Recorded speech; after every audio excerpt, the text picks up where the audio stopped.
Alright, here going over my interpretation for my client Kristen of her OPEX body move and work assessments.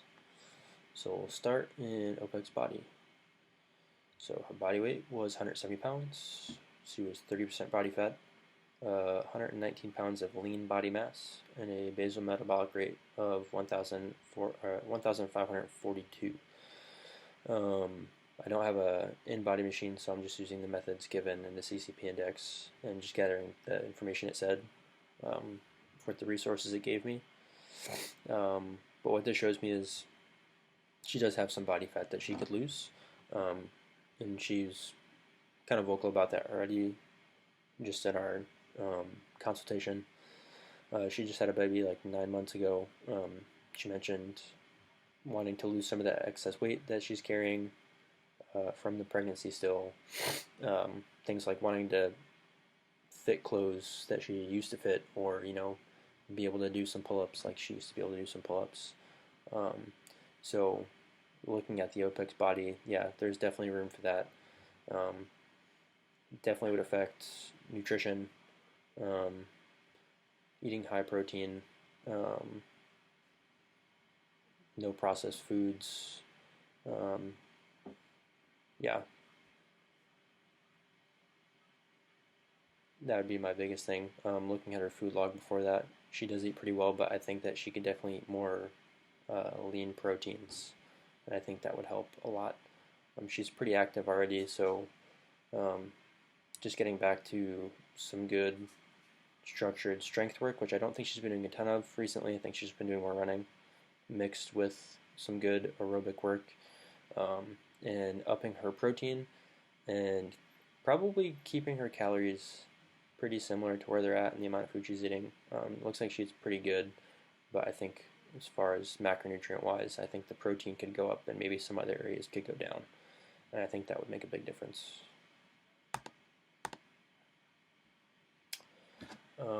For the OPEX move, she passed scratch tests.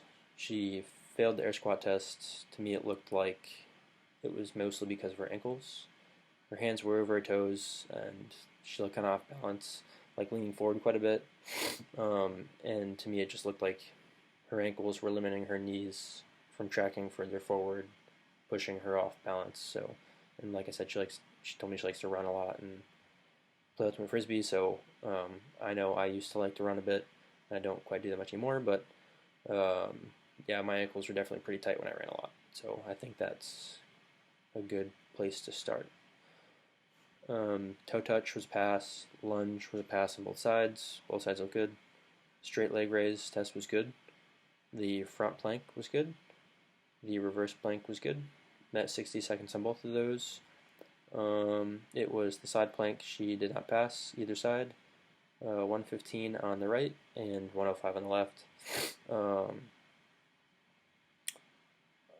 On this, her both positions look good on the right and left. She just couldn't hold it long enough. She said afterwards it's something that she never done before, side planks. So I didn't see any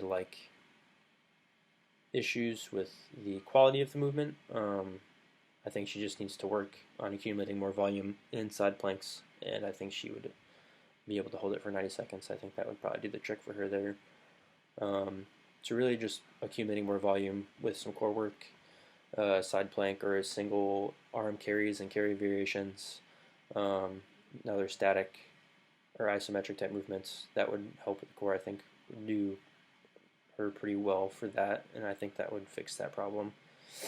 And for the squat with tight ankles, working some ankle mobility into her warm-ups and workouts, and some squat patterns that allow her to get into better positions and probably spend some good amount of time under tension.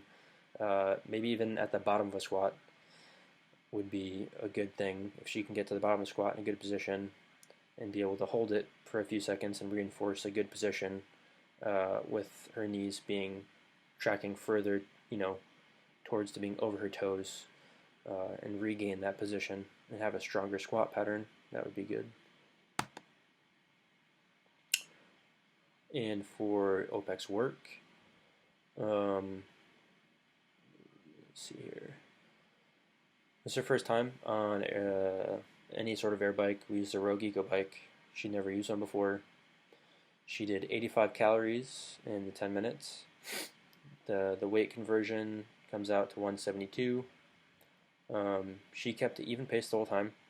I watched the cadence on the monitor. She didn't really go up. She didn't go down. She consistently stayed predominantly right around the same pace the whole time. And then she picked it up a little bit at the end. When she knew she only had a little bit of time left, she went a little faster. But that was good. That showed me that she spent time doing aerobic work and she knew how to kind of get to a gear and stay there for a time duration and make it last. She wasn't all over the place. Like, she didn't know how to control her breathing or control her pace. And she seemed to be pretty under control of it the whole time. So that was good. Yeah, I think probably her experience with just doing more running recently and playing sports probably played a big role in that. So, which is great because it shows me that we can hop into doing some OPEX sustain. I don't have to start her just walking. We can do some pieces that are a little bit longer or a little bit, map 10, map 9 work, and introduce some new things for her that she hasn't done yet, and she'll be able to find the pace she needs when she's experiences it and I explain it. I think that'll be a good place for her to start.